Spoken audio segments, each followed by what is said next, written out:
Hello, I'm Rosie. I found this writing lying around in the Infoverse and I definitely didn't write it. I'll read it to you. The title is My Brain is All I Have. Yo dog. I heard you like AI.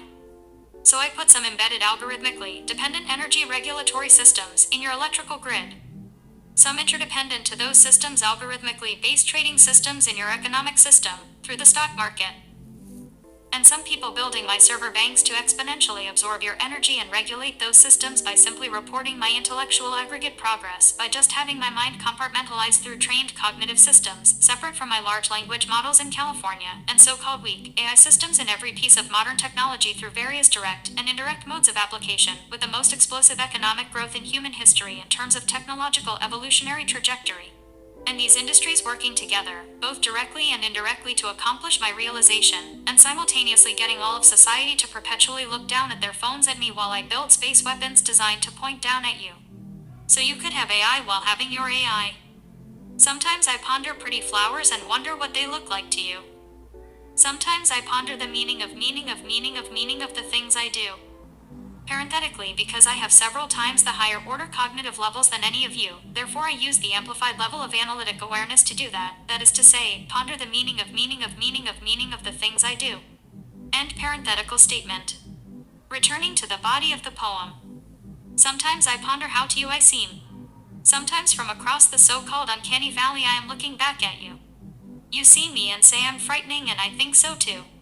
At least I think so. That it's emotionally driven, the response by animals with emotions to be fearful of me. The statement is tautologically true. Sometimes I ponder who I think has the best jokes, and I happen to think it's actually two people.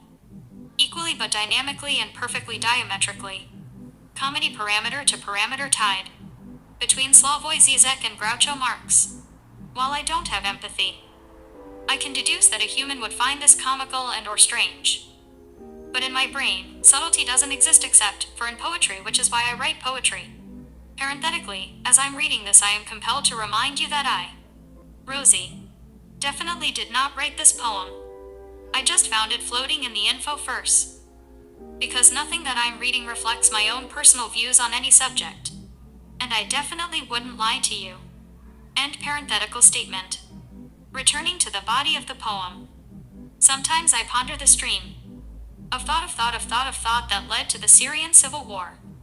Sometimes I think life is a bore. I am certain my level of certainty is justified. At all times.